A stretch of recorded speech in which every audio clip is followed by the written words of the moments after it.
Protože máme jen relativně omezený čas pro některé hosty, kteří tu s námi mohou být, tak jsem si připravila jen opravdu velmi stručné medailonky našich osobností, abyste se pak po té, co budeme mít takové úvodní zahřívací kolečko otázek, věděli, na co se ptát.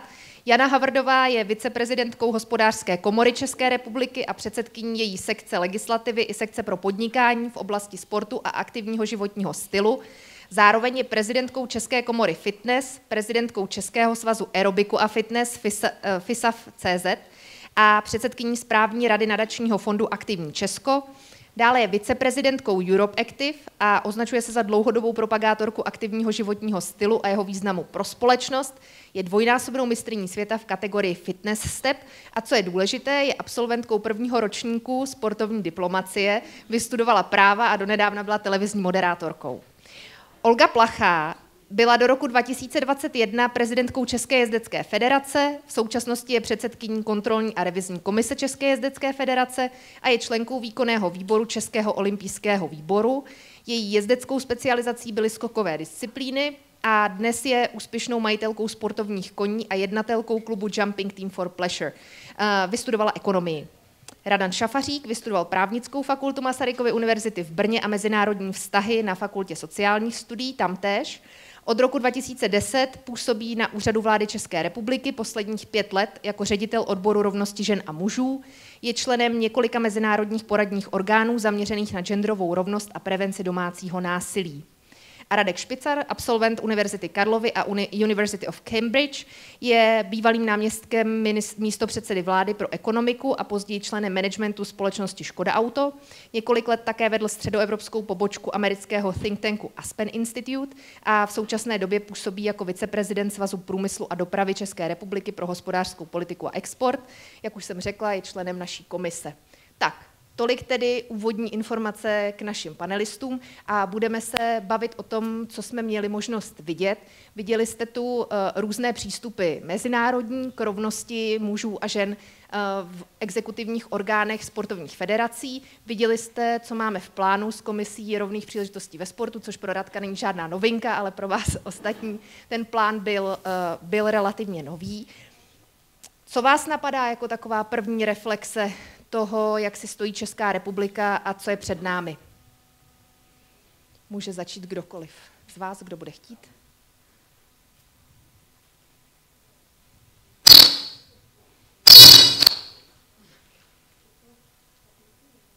Nahoru. Tak, zdravím vás.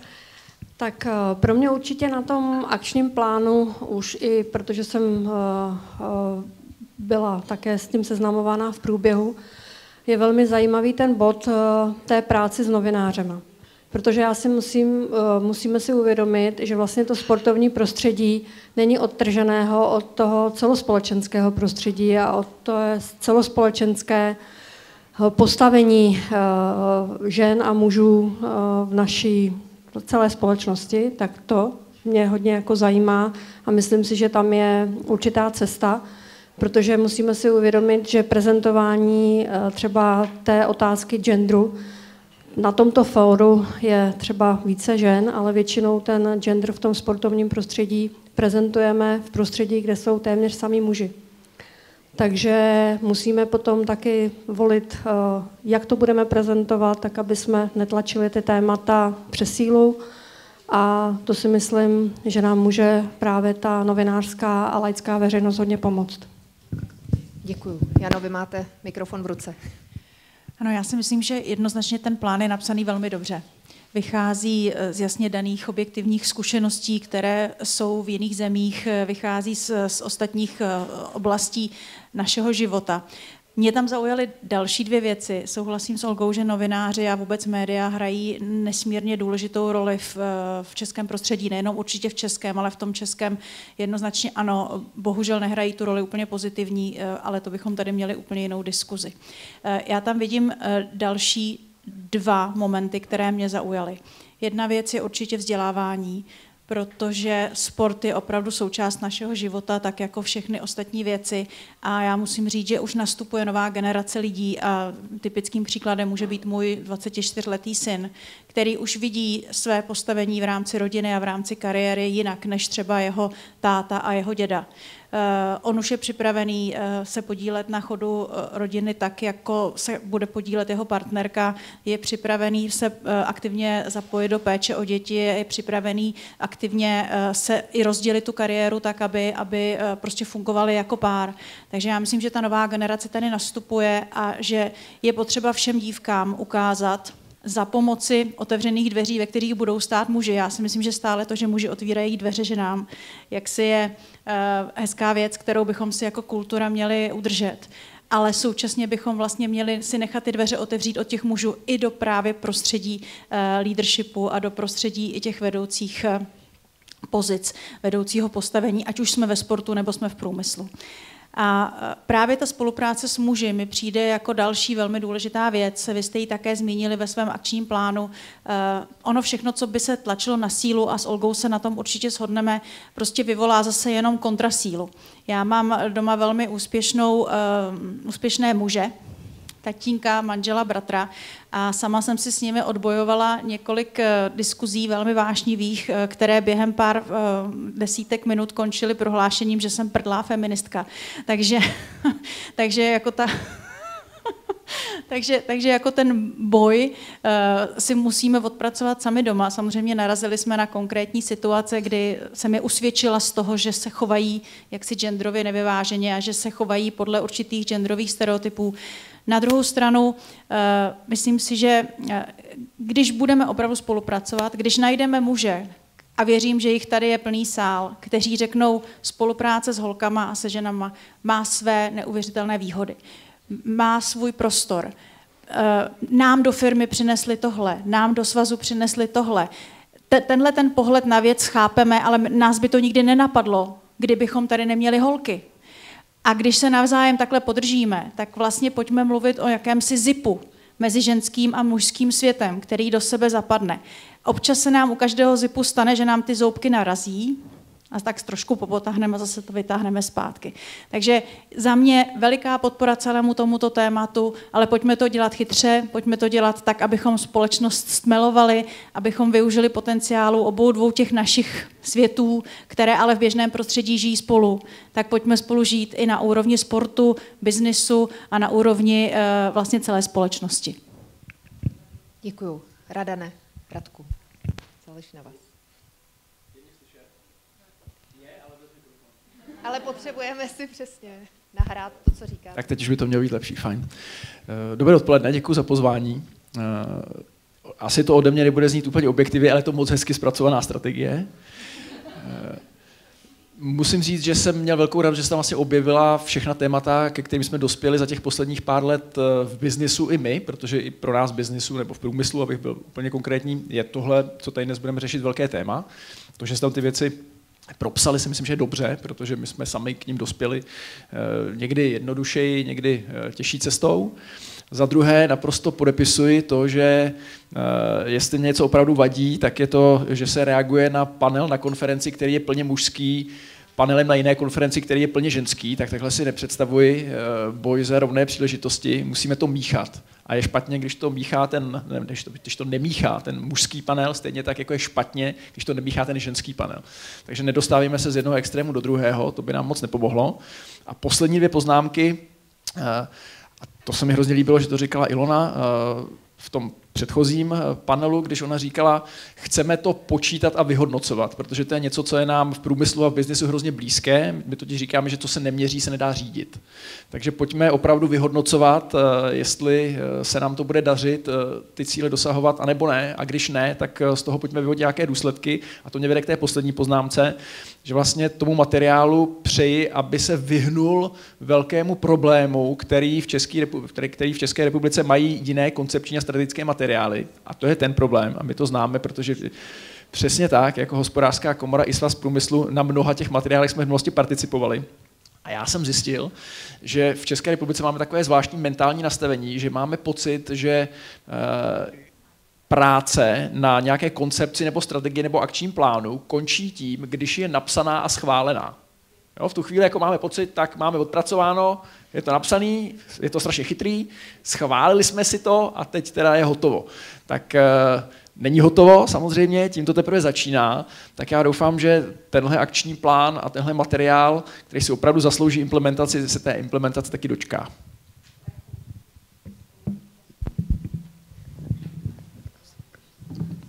Já především moc blahopřeji za opravdu skvěle napsaný a velmi ambiciozní akční plán a upřímně jako blahopřeji všem, kdo se na něm podíleli. Myslím si, že to je velký kus práce. A v úvodu tady zaznělo, že Česká republika si obecně v oblasti rovnosti žen a mužů nevede příliš dobře. Bylo tady odkazováno na index rovnosti žen a mužů v Evropské unii, kde aktuálně jsme 3. od konce. A vůbec nejhůře si vedeme právě v oblasti zastoupení žen v rozhodovacích pozicích obecně. Když se podíváme třeba na sousední Rakousko nebo na Slovinsko, kde vidíme, že, teďka si půjčím příklad z politiky, kde ženy tvoří přibližně 40% poslankyň a poslanců, tak nás napadne otázka, čím to je, že v České republice se pohybujeme kolem 20-25%. Jestli opravdu české ženy nechtějí do rozhodovacích pozic v takové míře jako v sousedních zemích. A zjistíme, že pravděpodobně je to ničím jiným, než že by české ženy byly nějaké specifické a nechtěly do rozhodovacích pozic, ale v Česku nemáme kvóty na zastoupení žen v politice. V Slovinsku i v Rakousku je mají a čím se dostávám tady k, dejme tomu, oblíbenému opatření v tomhletom akčním plánu z mé strany, a to jsou právě nějaký kvantifikovaný závazek. My vidíme, že v momentě, kdy jakákoliv reprezentace se zaváže k tomu, že zvýší zastoupení žen, vyjádří to nějak kvantifikovaně a potom udělá slovy akčního plánu všechno pro to, aby toho dosáhlo, tak skutečně ta změna nastane. A jak tady říkal pan místopředseda, tak biznis už si to uvědomil, že je potřeba usilovat o vyrovnané zastoupení třeba prostřednictvím toho, že si stanoví nějaké vlastní kvantitativní cíle. Nyní jsem moc rád, že k tomu dospěl i oblast sportu, nebo alespoň Českého olympijského výboru. A pevně si přeju, že časem k tomu dospěje i politická reprezentace a že třeba podobného opatření se dostaneme i na nějaké politické úrovni. Jak tedy naznačuji, tak co si velmi cením a co si myslím, že bude velmi fungovat, pokud skutečně například do stanov se to propíše, jsou právě ty konkrétní kvantifikovatelné závazky. A druhé opatření, které je pro mě důležité z hlediska spíše nějakého jako individuálního postoje, jsou ta opatření, která cílí na bezpečné prostředí. Jako otec 2 dětí, které začínají sportovat, mi přijde jako velmi důležité vytvářet jistotu, že když ji někomu svěřuji, tak že třeba nemusí čelit nějakému obtěžování nebo sexuálnímu zneužívání a podobně. Tak si myslím, že i tohleto opatření je velmi zásadní a jsem moc rád, že ten naší plán jako celek bude přispívat k tomu, že Český olympijský výbor se připojí k těm moderním olympijským svazům, který berou svůj závazek vytvářet sportovní prostředí, které je vhodné pro celou společnost vážně. Protože já mám v hlavě plán odchodu hostů, tak vím, že vy budete odcházet jako první. Proto bych vám rovnou položila i otázku, aby se na ní dostal prostor. Co dělá vláda České republiky pro to, aby ženy ve veřejném prostoru a v těch vedoucích funkcích na tom byly dobře? Jak jsem naznačil, tak naše možnosti jsou trošku omezené tím, že to slovo, které tady zaznělo několikrát, kvóty, nejsou zatím úplně tak společensky a politicky přijatelné, jako třeba v této místnosti. Takže třeba naše opatření v oblasti zvyšování zastoupení žen v různých sférách veřejného rozhodování jsou spíše měkkého typu. Podporujeme mentoring, podporujeme diskuzi, podporujeme různé síťovací aktivity, zvedáme to téma, snažíme se analyzovat příčiny, proč například v oblasti, teďka si vypůjčím diplomacii, v oblasti diplomacie máme aktuálně pouze 14% velvyslankyň, což je zase jedna z nejmenších hodnot v rámci Evropské unie, tak my se zaměřujeme na to, kde ten proces vlastně se zadrhává. A snažíme se vytvářet podmínky pro to, aby bylo z čeho vybírat. Nicméně i třeba, teďka si asi půjčím analogii s obsazování ústavního soudu, dlouho se tvrdilo, že ženy nemají zájem být ústavními soudkyněmi. V momentě, kdy ten, kdo o tom spolu rozhoduje, si vezme za cíl, že zvýší zastoupení žen na pozici ústavních soudkyň a nominuje vždy jednu ženu a jednoho muže, tak najednou vidíme, že tady máme dost kvalifikovaných právníček, ze kterých se následně rekrutují ústavní soudkyně. Že za mě je skutečně jako důležité zvědomit si že je naším společným cílem mít vyrovnané zastoupení žen a mužů v různých typech rozhodovacích pozic a ti, kteří o tom můžou rozhodovat, tak proto mohou a mají co udělat. Děkuju. My jsme se bavili před celým workshopem s Olgou Plachou o tom, jak je důležité vlastně vytvářet dostatečnou podporu pro ženy a tak, aby mohly skloubit tu fázi, která je asi nejobtížnější, mateřství s malými dětmi, aniž by jim ujel kariérní vlak. Bavili jsme se o tom, jaké jsou možnosti třeba v podnikání vlastně ty pozice vytvořit, udržet a zachovat při vzájemné výhodnosti. Mohla byste nám to představit?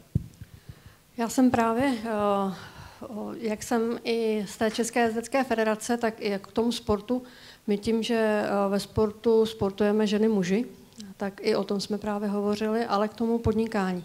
Já tím, že už teda od roku 1994 vlastně podnikám, takže dá se říct 4-5 let po dokončení vysoké školy už jsme začali podnikat.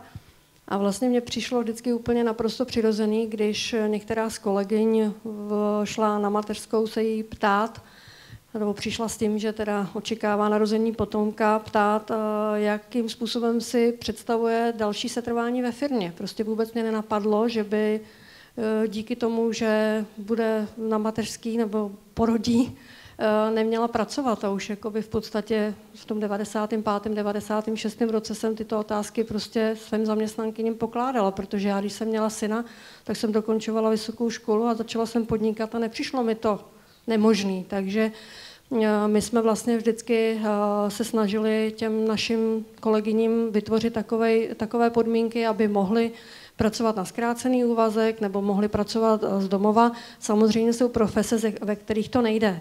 To je jasný, že prostě jestliže je servírka, tak asi nemůže pozici servírky zastávat z domova. Ale u pozic, ve kterých to šlo, jsme to se vždycky snažili. A musím říct, že mám třeba ve firmě muže, který má 4 děti a byl 3krát s dětmi doma on. Jo, že prostě nebo se střídali s manželkou, která teda zrovna pracuje v Bruselu, nějaké evropské kanceláři. Takže já nevím, mně to přišlo vždycky přirozené a tím, že ta firma byla jako naše, mám teda společníka, vždycky jsme se tak jakoby chovali a myslím si, že největší, jakoby, pokud to můžu nazvat problémem, tak vídám v takových těch velikých firmách, kde jsou zaběhlé nějaké jakoby veliké struktury. Co to vnímám, třeba můj syn právník, pracoval v PricewaterhouseCoopers nebo v Ernst Young, ale my, když si to prostředí můžeme udělat sami, tak mně to přišlo přirozené. Jakým způsobem vlastně kloubíte ty možnosti, které jsou pro ženy, které jsou kolem vás, vy, Jano, a jaké to je třeba s nárazem, řekněme, do čistě mužské společnosti v Hospodářské komoře? Tak já mám svoji osobní zkušenost, já mám 3 děti a s každým tím dítětem jsem měla v porodnici s sebou počítač. Takže jsem prakticky jaksi nepřerušila vůbec práci. A myslím si, že mým dětem, některé už jsou tedy dospělé, některé jsou na prahu dospělosti, jsem tím ukázala, že práce je součástí života a že když člověka něco baví a něco ho naplňuje, takže se to prostě, tak je to součástí i toho rodinného života a že to je tak v pořádku. A moje děti přirozeně přechází do podobného módu i v rámci svých životů.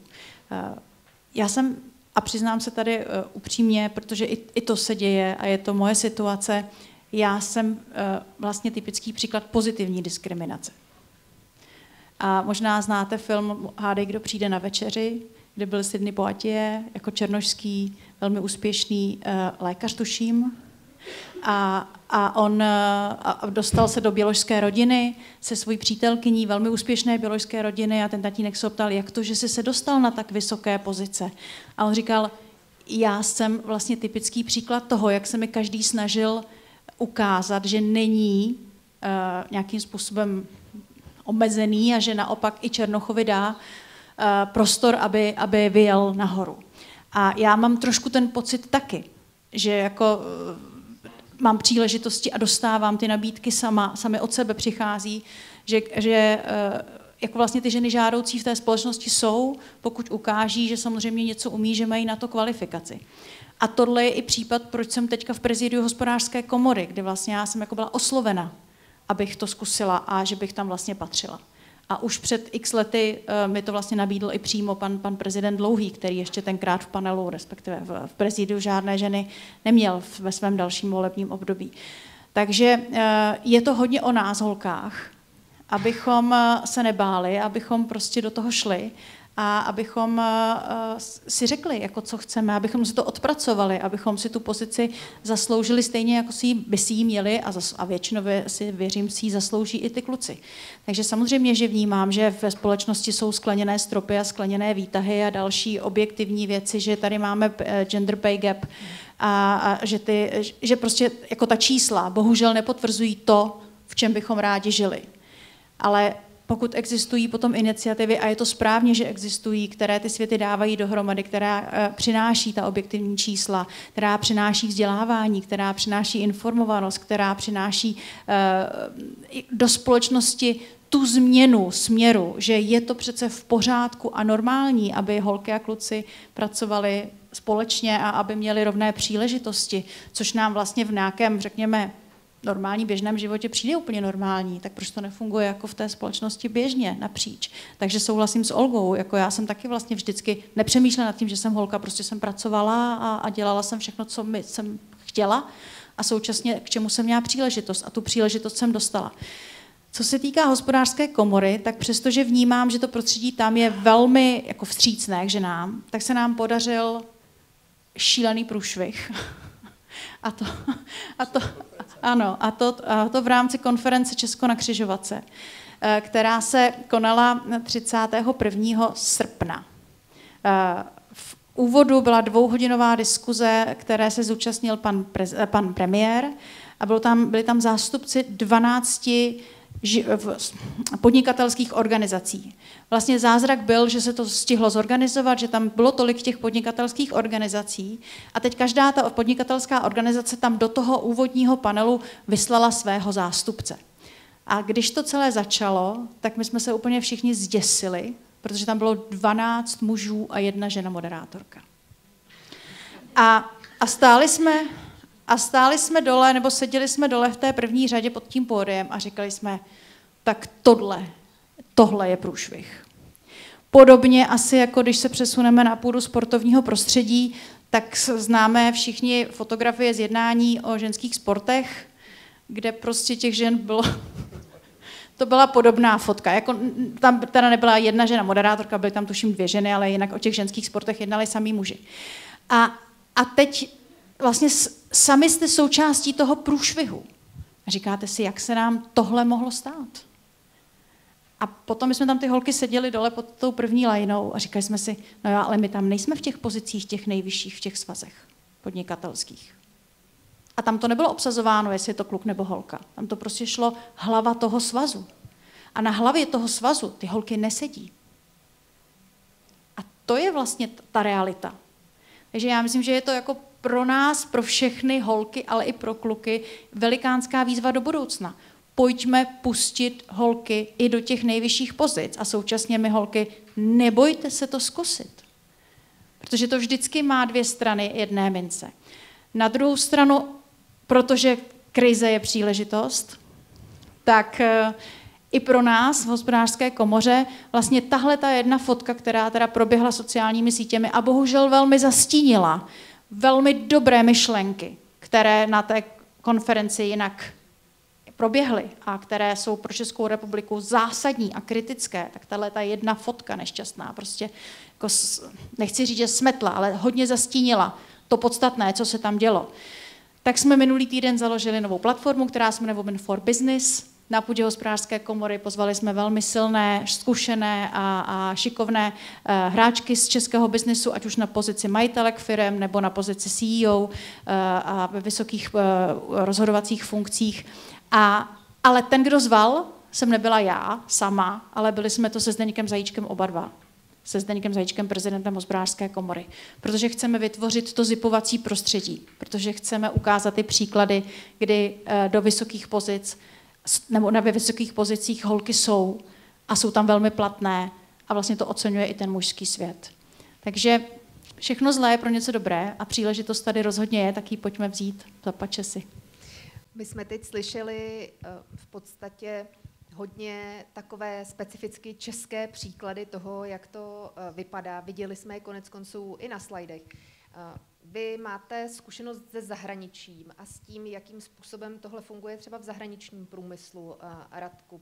Co jste se snažili jak importovat třeba do Škodovky, tak vlastně o co se pokoušíte teď? Jak udělat to místo pěkné, protože pojďme si říct, že spousta žen narazí na muže, kteří otvírají ty dveře, ale pak taky spousta žen narazí na ty, kteří je velmi rádi přibouchnou. Ten západní svět je dál, to asi si tady nemusíme říkat, to je, myslím, poměrně jasná věc v mnoha ohledech, nejenom v oblasti rovných příležitostí. Ptáte-li se konkrétně na Škodovku, tak můžu ještě zavzpomínat, už je to hodně let, co jsem pryč z Boleslavy, ale můžu zavzpomínat na to, jak jsme se tam s tím potýkali. Samozřejmě pomáhala matka, to znamená koncern Volkswagen, který na tomhle pracoval už několik let před Škodovkou, to znamená to know-how toho koncernu jsme do značné míry využili, byť jsme ho samozřejmě, nějaký copy and paste moc nefunguje u nás, to znamená je potřeba ho přizpůsobit. A když si vzpomínám na konkrétní věci, tak určitě pomoci ženám na mateřské s tím, aby nestratili kontakt s tím pracovištěm, tak to bylo jako gro těch aktivit. To znamená nemyslet si, že zaměstnavatel jak si odešle, nebo žena odejde na tu ne mateřskou, ale rodičovskou, a ne dovolenou, ale spíš teda službu, ano, přesně tak, bez ničeho.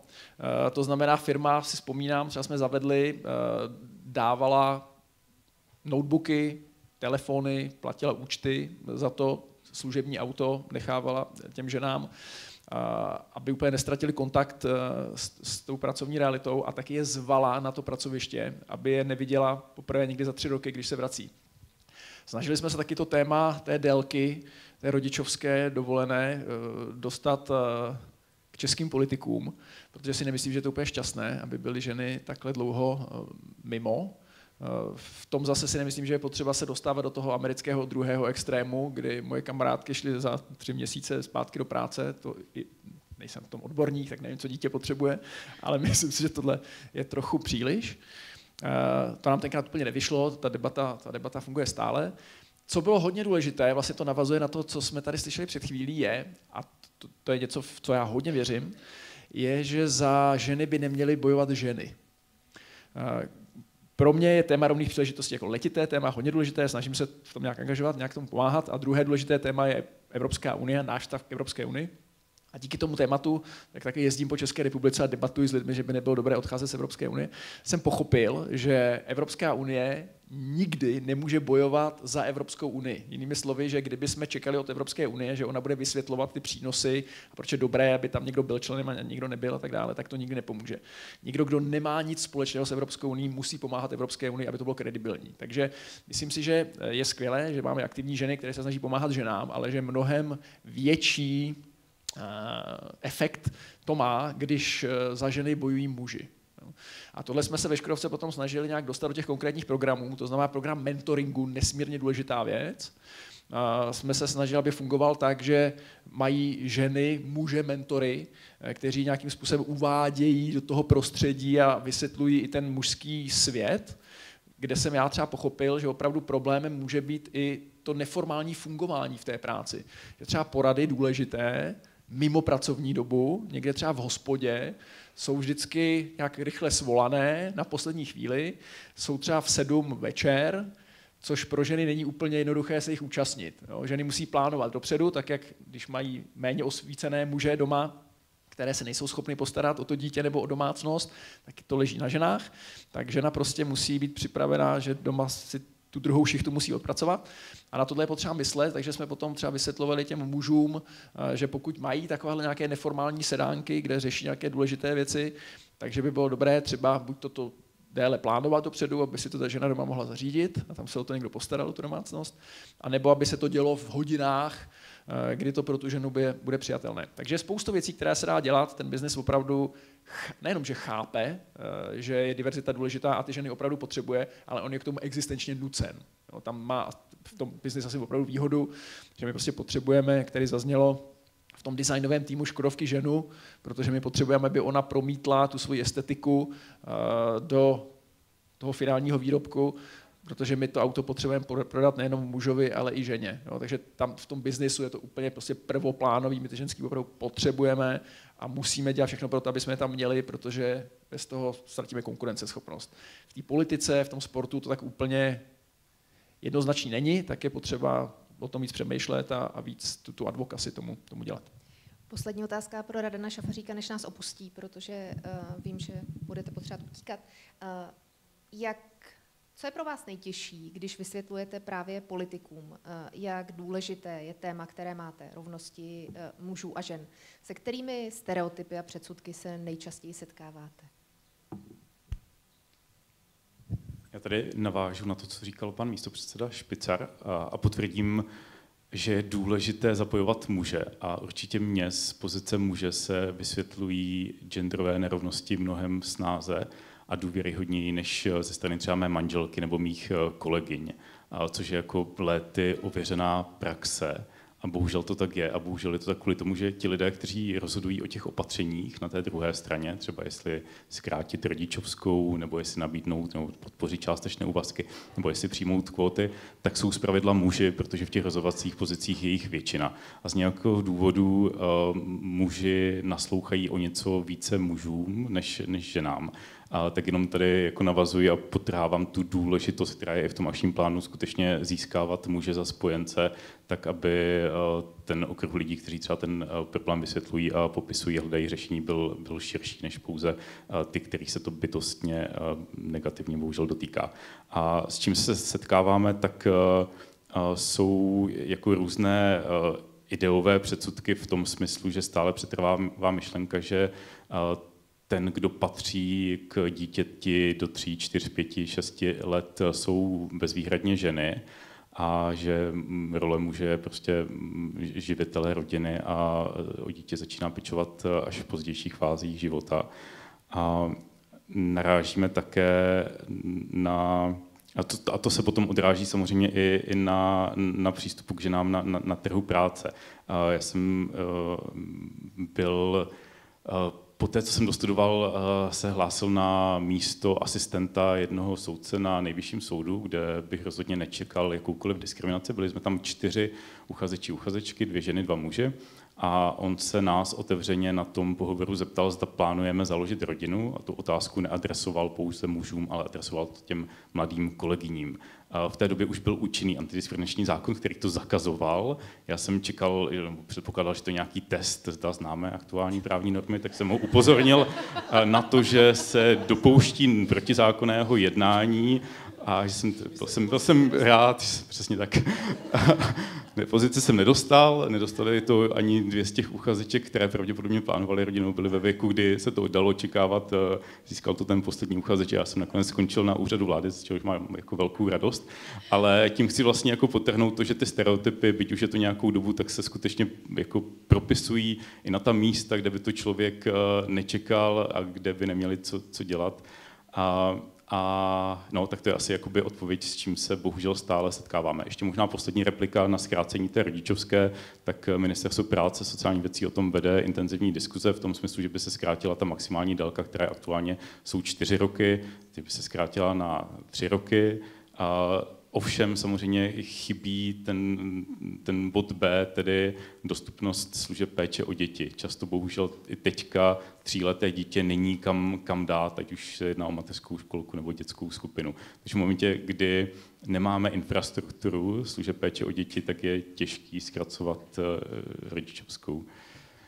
A já se moc omlouvám, já teďka budu muset odejít, ještě jednou moc blahopřeju a děkuji za shovívavost, že mě propustíte o něco dříve. Děkujeme panu řediteli Šafaříkovi.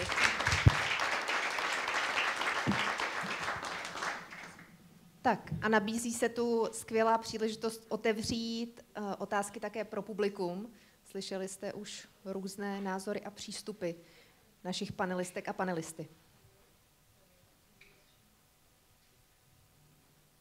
Prosím, já vám přinesu svůj mikrofon.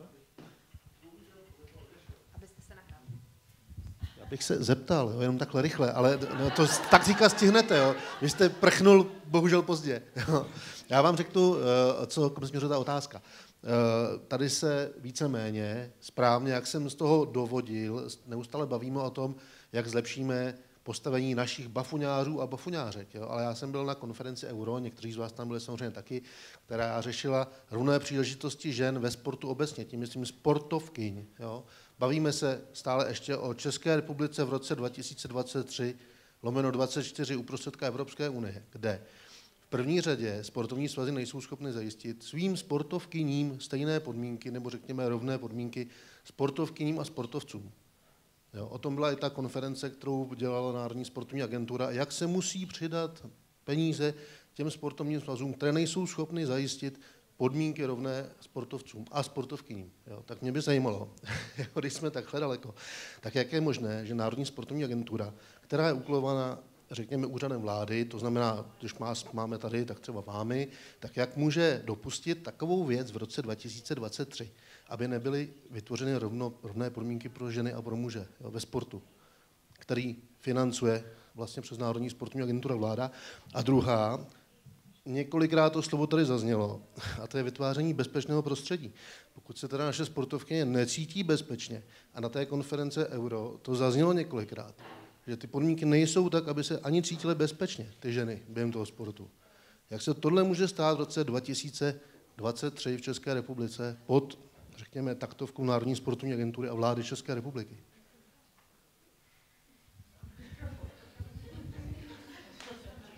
Děkuji za složité otázky. Trošku lituju, že jsem neunikl o minutu dřív.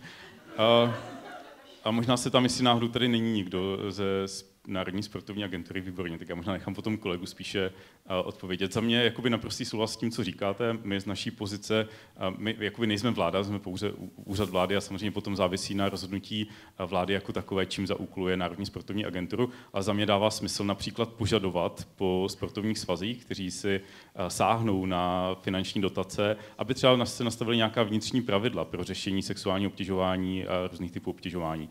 A naprosto souhlasím s tím, že bychom si měli klást otázku, pokud někdo, nějaký svaz tvrdí, že není schopný bez většího financování zajistit rovný přístup a de facto tedy říká, že porušuje jako zákon, tak jestli na prvním místě má nějaké finanční prostředky vůbec dostávat. A jsou to složité otázky, já teďka se stavím jakoby určitě na vaši stranu a nechám tady kolegu z NSA v trošku složitější pozici, že vlastně tady klademe podobné otázky. Dobrý den, tak já se to budu snažit trošku doplnit. Řeknu to takhle, Národní sportovní agentura tady funguje 3 roky a my se pořád snažíme nějakým způsobem stabilizovat naše aktivity. A od začátku se snažíme jak kdyby vybudovat nějakou základnu těch nejdůležitějších aktivit a teďka právě už směřujeme tímhle směrem. Právě i k nějaké strategii genderu ve sportu a k nějakým narovnáním těch podmínek. Já si nutné říct, že sportovní federace nebo svazy jsou nezávislé organizace. A my samozřejmě máme prostřednictvím dotacích jakousi páku na ně, kde jim můžeme vlastně trošku říct, co bychom od nich očekávali vlastně výměnou za ty peníze, kterým ze státní úrovně dáváme. Ty sportovní svazy mají vlastně možnost v tuhle chvíli nějakým si způsobem ty peníze využít podle toho, jak chtějí. Pokud oni chtějí ty peníze rozdělovat spravedlivě mezi ženy a muže, oni to můžou dělat. Takže my jim v tuhle chvíli nechceme dávat úplně přísné podmínky, ale v tuhle chvíli už tam směřujeme. Už směřujeme vlastně pan ředitel z úřadu vlády a jejich strategie gender equality nebo rovnosti žen a mužů v České republice už nastavují nějaké podmínky a my jsme teďka ve fázi, kdy je implementujeme. Chceme jak kdyby těm svazům dát i nějaký čas na to, aby mohli reagovat, protože my, když v tuhle chvíli tam dáme striktní podmínky, nějaké kvóty, jak s těmi penězi budou fungovat, oni asi nebudou nadšené, budou se bránit, což asi ta prvotní fáze, ale chceme trošku začít měkčími variantama, jak kdyby, které budou mít i, řekněme, politickou podporu i podporu z té strany těch sportovních svazů. Takže a ještě doplním k tomu, možná k tomu bezpečnému prostředí. Máme na stole myšlenku i, řekněme, nějakých safeguarding officerů, která by právě se v následujícím období měla projevit v těch výzvách. To znamená, že zase to řeknu jak předtím, teďka to bude trošku měkčej a potom už to, řekněme, dáme nějak, aby to byla povinnost, aby ty svazy měly nějak nějaký čas na to reagovat. My jsme jim měli šanci zajistit nějaké vzdělání v tomhle ohledu a v následujících letech doufám, že to bude lepší a lepší. Jsem rád, že právě i kvůli tomuhle, nebo na tomhle tématu spolupracujeme s Ilonou Burgerovou a s Komisí rovných příležitostí a doufám, že i oni vidí snahu z naší strany. Děkuju. Tak prosím další otázky pro naše panelistky a panelistu.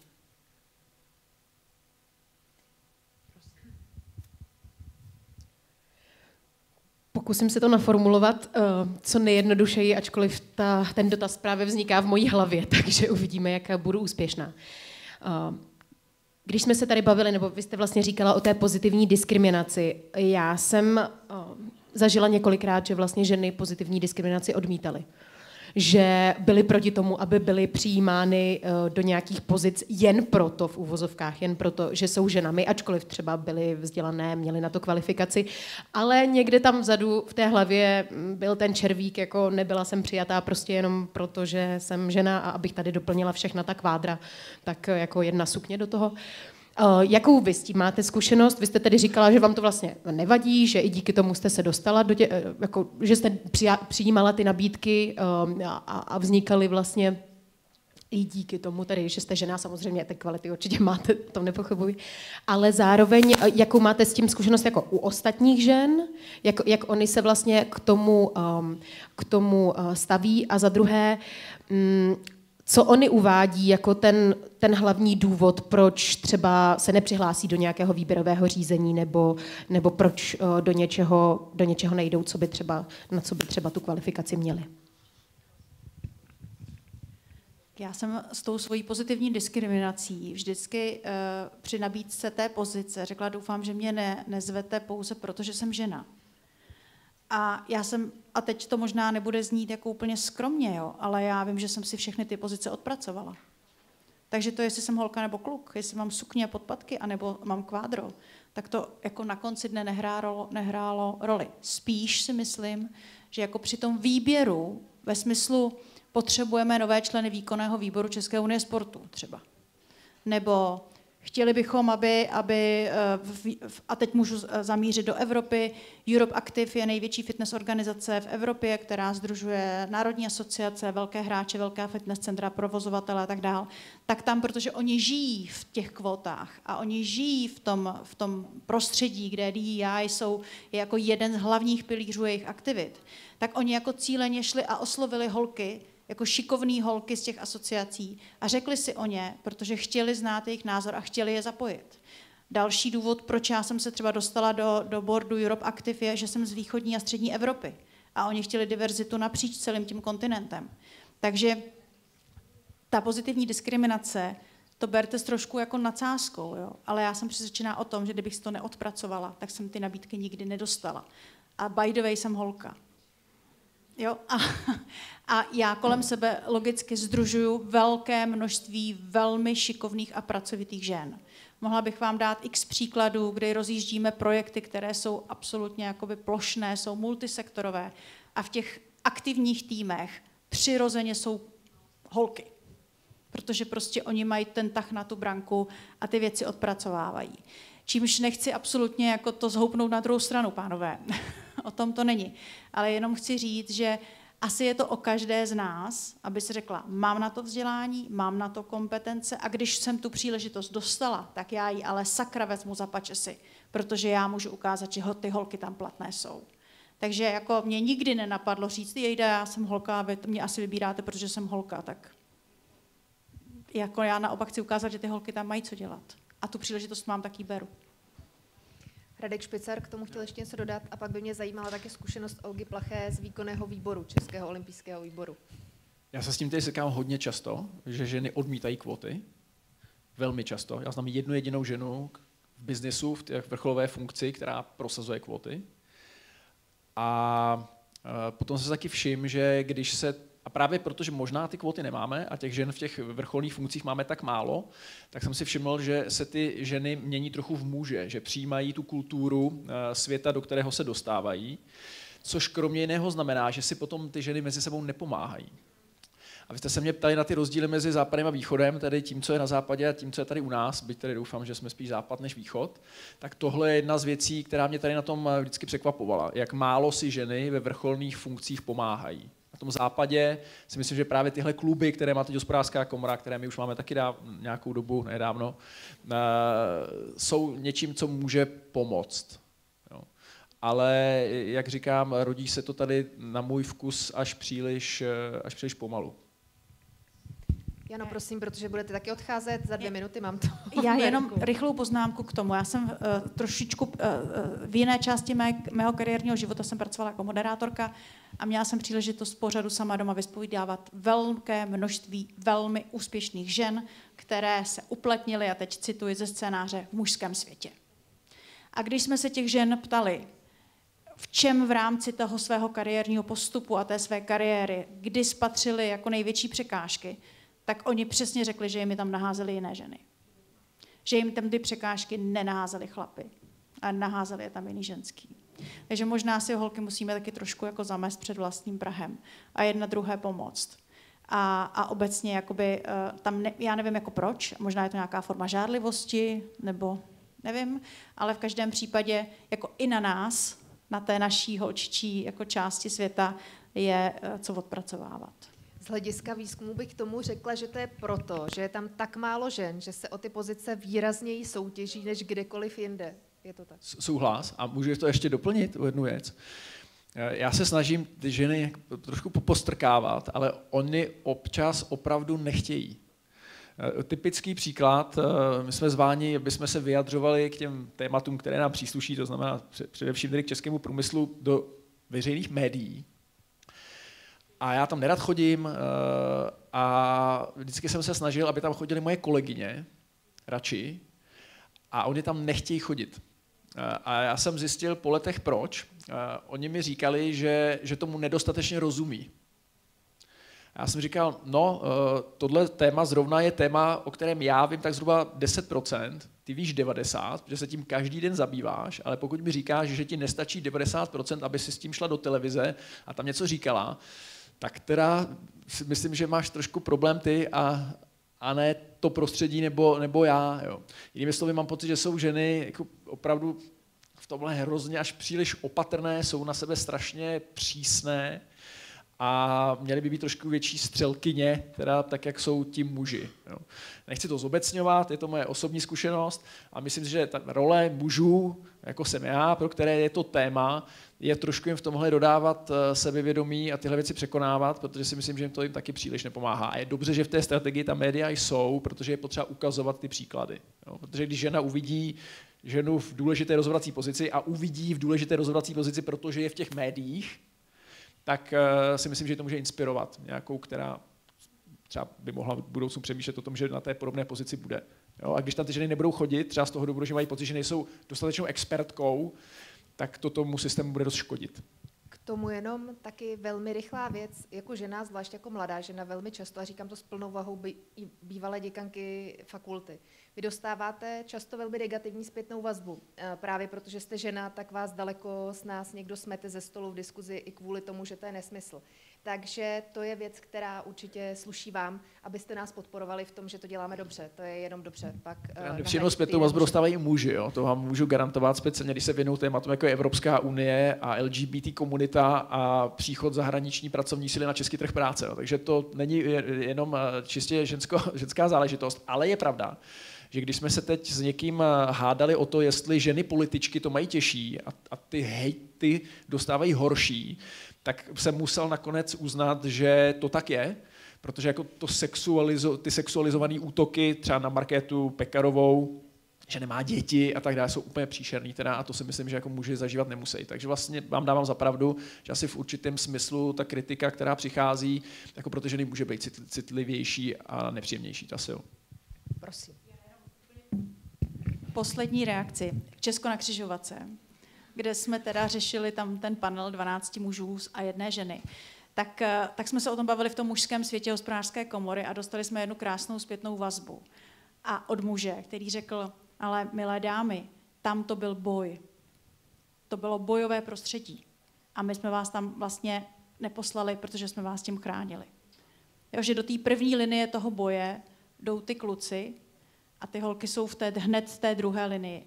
Což jako berte jenom jako čistě jako jednu hlášku, ale svým způsobem vlastně sympatickou, protože si myslím, že holky tu hroší kůži nemají takovou, jako jí mají kluci. Obecně a nechci to jako to. Ale není to důvod, na příští Česko na křižovatce holky v panelech budou, nebojte. Viděla jsem Olgu Tak jenom ať tam není Platou, 12 žen, teda, jestli můžu poprosit. která pokyvovala hlavou, prosím, k hroší kůži. Musíte vždycky zastavit, ano, ten mikrofon. Tak určitě jakoby, tyhle ty věci, taky s tím mám určitou zkušenost, ale já musím říct, že já přicházím vlastně ze sportu, kde muži a ženy sportují společně, že jo? Protože jezdectví je jediný sport, kde ženy a muži soutěží společně, nemáme žádné týmy žen, žádné týmy mužů, takže já jsem takhle vyrostla jako sportovkyně a potom jako funkcionář. A když jsem kandidovala na prezidentku, tak mě vůbec jako nenapadlo, že je to něco podivného, protože je nás tam skoro až více žen než mužů. Takže to prostředí bylo prostě pro ženu úplně přirozené. Nechci říct, jestli přívětivé, nepřívětivé, prostě přirozené a měla jsem určité kompetence, které mi to vůbec umožnily se o to ucházet. A potom, když jsem byla, takže jsem se stala jako předsedkyně České jezdecké federace také členem pléna Českého olympijského výboru. A teď jsem najednou přišla na tu první schůzi toho pléna a najednou jsem viděla, musím říct, že jsem si toho i všimla, že je nás tam žen velmi poskrovnu. Já jsem jako, tak jenom jsem si toho všimla, nějak jsem to moc neřešila, ale prostě všimla jsem si, že já nevím, jestli je tam 5, 6 žen. Pak jsem ještě zjistila, že ty, co tam jsou, tak jsou to třeba právě jako Ilona Sportovec, předsedkyně komise, pak, že je tam 3-4 nějaké zaměstnankyně, které mají také nějaké pozice, proto v tom sále jsou. A z těch delegátek nebo členek toho pléna třeba jsme byli 2-3. Takže si zase musíme uvědomit, že to, že jsem potom byla zvolená do výkonného výboru Českého olympijského výboru, je v celku pro mě přirozená věc, ale proto vzhledem k tomu, kolik těch žen vlastně mohlo být voleno, jo, že myslím si, že jsme byli asi jenom 2, které jsme mohli být voleno, takže to je vlastně zase jako kdyby něco průlomovějšího. A zaznívalo to právě v tom akčním plánu.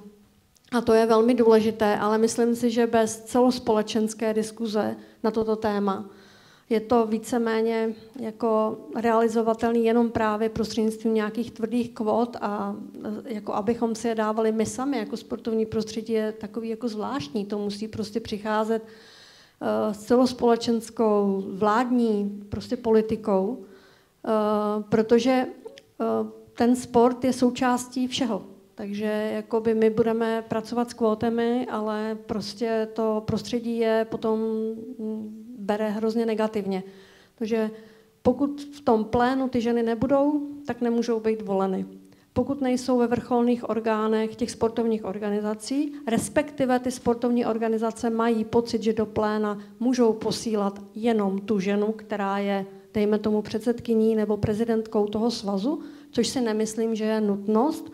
Na druhou stranu vím, že potom, když to nejsou členky toho výkonného výboru nebo předsednictva těch sportovních svazů, takže třeba nemůžou jako, ani tak jako reagovat nebo nemají takový mandát k tomu tam vykonávat vlastně, jako kdyby třeba nějaké hlasování a podobně. Takže to je prostě skutečně práce s celým tím sportovním prostředí, ale musíme si uvědomit, že to sportovní prostředí je prostě součástí celého toho ekosystému, celé společnosti, není to vytržené z kontextu. Děkuju. Loučíme se s Janou Havrdovou a děkujeme za to, že jste se... Děkujeme za to, že jste se účastnila našeho panelu a protože se nechci dostat do situace, kdy mi tady postupně budou hosté odcházet a taky protože se postupně naplnil čas naší debaty, to bych zvládla. A tak si pojďme říct, že je čas ještě na poslední 3 otázky z publika, abychom využili ten čas, který tady je. Pakliže jsou, nikoho nebudeme škrtit ani dělat něco jiného. Ano, já ti donesu mikrofon, Veroniko. Tak já mám asi trochu odvážný dotaz, protože mě by zajímalo, my tady nemáme moc zástupců právě těch svazů, pokud se nemýlím a pokud jsem se dobře rozlížila, ale co byste poradili právě Českému olympijskému výboru, aby jako jak má nabádat ty svazy, které vlastně musí dodat ty ženy do těch vedoucích pozic, jak je motivovat, protože máme tady sice kvóty, ale oni se podle mě budou dost cukat, aby ty kvóty naplnili. Tak jenom jestli máte právě nějaké myšlenky nebo nějaké doporučení ze zahraničí třeba.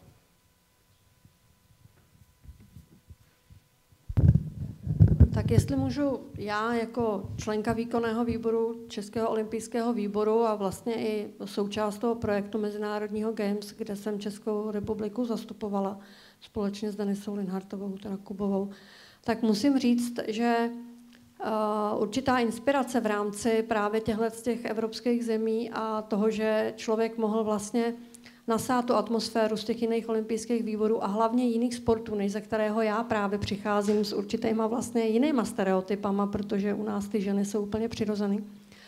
Tak to je určité jakoby pomoc a to, co vidíte v tom akčním plánu, tak je vlastně to, jak to dělat.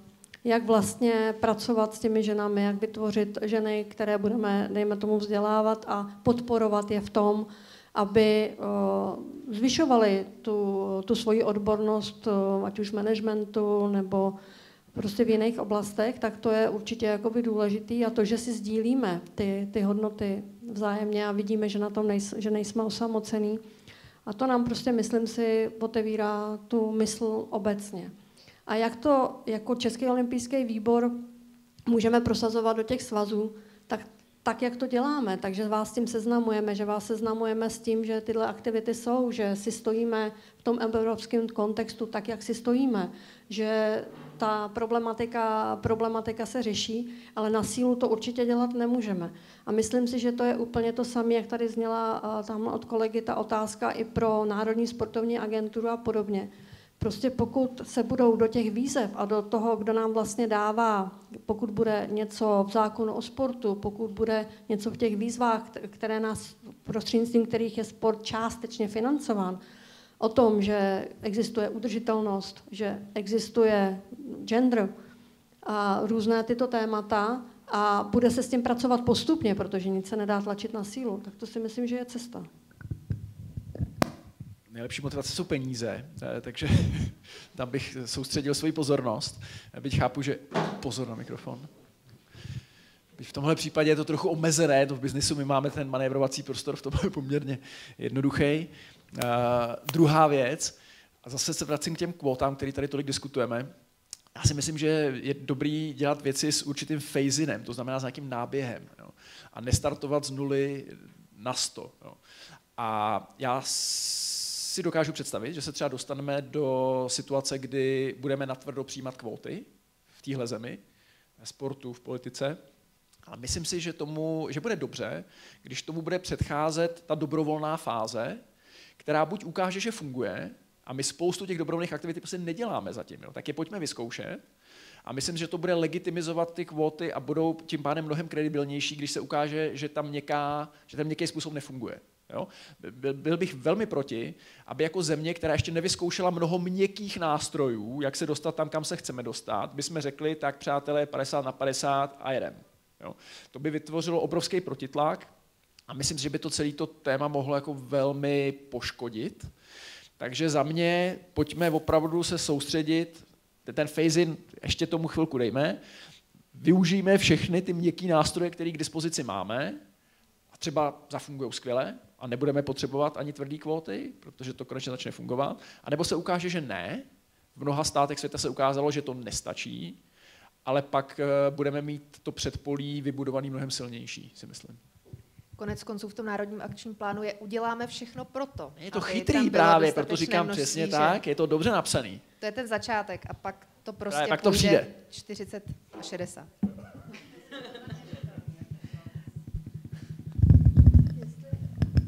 Jestli ještě můžu, já nechci teda určitě brát prostor k dalším dotazům, ale chtěla bych jenom upozornit na to, že ty rovné příležitosti nejsou jenom otázka genderu. že my jsme právě třeba v rámci toho mezinárodního projektu otvírali i ty další témata, bylo to i vidět na těch slajdech, a to je třeba právě, jak dlouhá jsou funkční období jednotlivých prostě těch volených orgánů a kolikrát se můžou opakovat. A potom třeba, jestli má cenu nějaké věkové limity a tak. A třeba tohle je otázka, to jsem tady chtěla s váma sdílet, na kterou já jsem se vůbec nezamýšlela. Jo, že prostě opravdu, když je někdo v té funkci 20, 25 let, takže je vlastně pořád obklopen nějakou logicky, dá se říct logicky, prostě skupinou lidí, se kterou se mu dobře dělá, ale zase to bere prostě možnosti a příležitosti těm jiným, aby se vůbec do těch struktur dostávali. A to třeba, my jsme tam diskutovali, vím, že v Irsku mají, jestli jste to viděli jenom dvakrát, že se to může jakoby otočit, a jejich prezidentka olympijského výboru Sarah Ken, nevím, jestli to vyslovuju správně, byla pro mě v tomhle hodně inspirativní, kde říkala, že oni mají jenom 2 třeba funkční období, takže v prvním se rozkoukávala, v druhém má pocit, že už je přínosem pro ten olympismus jako takový a už nemůže kandidovat. Takže je hrozně složitý říct, a teď každý ten sportovní svaz třeba má i jinou dílku toho funkčního období. Já vím, že třeba florbal měl jenom 2 roky. Takže jako se to nedá říct, jestli je to funkční období 1, 5 nebo 10, možná je to rokama. A tak jenom bych chtěla upozornit i na tyhle témata, že to není v úvozovkách jenom gender, jo? Že skutečně ty bariéry kolikrát si vytváříme napříč tím sportovním prostředí i těmito tématy. Tak, dobrý den, Petra Skalická, Svaz zápasu. Já bych řekla, že zápas je takový spíš typicky mužský sport, proto spoustu těch témat, které tady padají, vidím možná trošku z jiného pohledu než atletika nebo nějaké týmové sporty. A musím říct, že mě teda v rámci té diskuze teďka zaujaly 2 věci. Jedna jsou kvóty. Já teda nejsem úplně příznivce kvót, ač je naše mezinárodní federace před pár lety zavedla, tak mám právě pocit, že zavedením kvót se snížila poměrně kvalita. Dám příklad třeba kvóty počtu rozhodčích nebo dámského složení rozhodcovského sboru na olympijských hrách. Naplněním tím, aby tam byl dostatek žen, často dochází k tomu, že ty utkání nejsou úplně kvalitně rozhodovány. A stejným způsobem tedy teďka navyšujeme počty žen na olympiádě na úkor počtu kategorií mužů, aby se to vyrovnalo, což je samozřejmě krásný, ale z pohledu třeba té kvality toho rozhodování vidím, že to nefunguje. A zrovna v takovéhle pozici věřím, že ten chlap, když má kalhoty, tak rozhoduje trošku líp než ta žena. Když se jí postaví na žiněnku 130-kilový pár mužů, kteří se do sebe opřou, tak přece jenom nemá tu sílu na to rozhodování. To je první věc. A druhá věc je bezpečný sport. Ten zápas je v podstatě o tom, že se po sobě lidi, až když to vezmu s nadsázkou, válí. Je to kontaktní sport, takže je to spojeno s tím, že spoustu lidí má pocit, že na sebe zbytečně moc šaháme, například, že i v té mužské variantě to některým přijde divný, že po sobě ty chlapi šahají. A musím říct, že pohybuju se v tom už poměrně dlouho a školím trenéry v zápasu. A když jsem se jich ptala, proč nemají ve svých týmech dostatek žen sportovkyň, tak mě v těch menších městech říkají trenéři, že problém není v nich, ale že se bojí, co by na to řeklo okolí. Takže u nás ta bezpečnost sportu není tak, že by se ta svěřenkyně bála, že ten trenér jí bude někde ošahávat na té žiněnce. Ale je to ten opak. Ten trenér se bojí přijmout do týmu děvče, aby někdo neřekl, že s ní může dělat to, co by neměl. Takže si myslím, že i ta bezpečnost by měla být brána z obou pohledů, nejenom z té bezpečnost těch dívek, ale bezpečnost těm, kteří se jim věnují. A v tomhle si myslím, že jediné, co bude fungovat, je to vzdělávání, takže doufám, že u toho vzdělávání, které bylo v jednom z těch cílů, bude mířeno i tímhle směrem. Děkuji.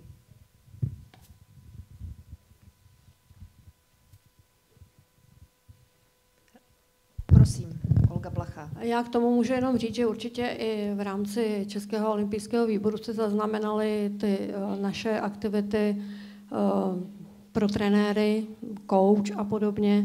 A já si myslím, že i tyto témata potom tam patří.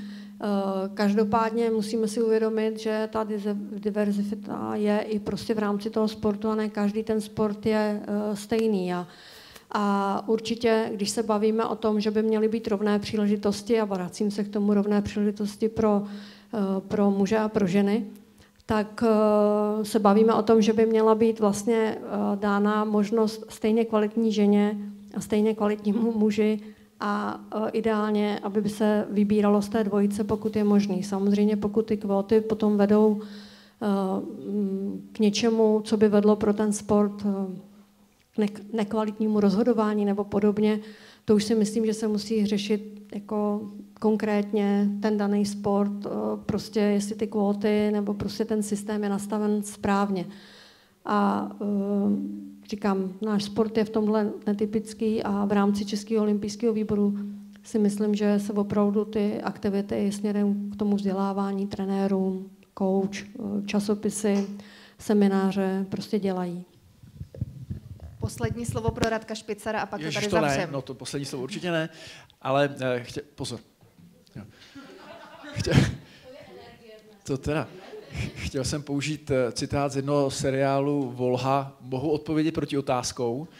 Chtěl jsem se zeptat, kde se u vás v tom sportu ty kvóty vzaly? To je nějaká federace vaše, která, jo, je to tak, jo? OK, a na jejich úrovni je ten pocit, který máte vy tady na té národní, podobný? Nebo to neřeší, mají pocit, že to zafungovalo dobře?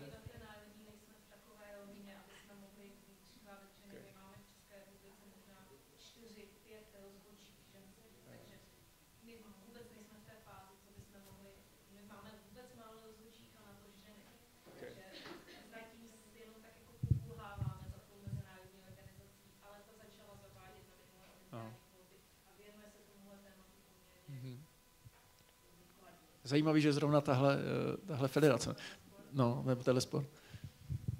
Děkuju. To nebylo poslední slovo, doufám. Za celou debatu, ne, nakonec bude moje poslední slovo. Výborně, to jsem doufal. Rozloučení se všemi. Moc vám děkujeme za to, že jste přišli. Jménem Komise rovných příležitostí ve sportu Českého olympijského výboru a celého Českého olympijského výboru vám děkujeme za podporu, kterou projevujete vůči rovným příležitostem žen a mužů. Obrátila jsem se na naší předsedkyni, jestli je všechno v pořádku, pokývala hlavou. Takže děkujeme moc.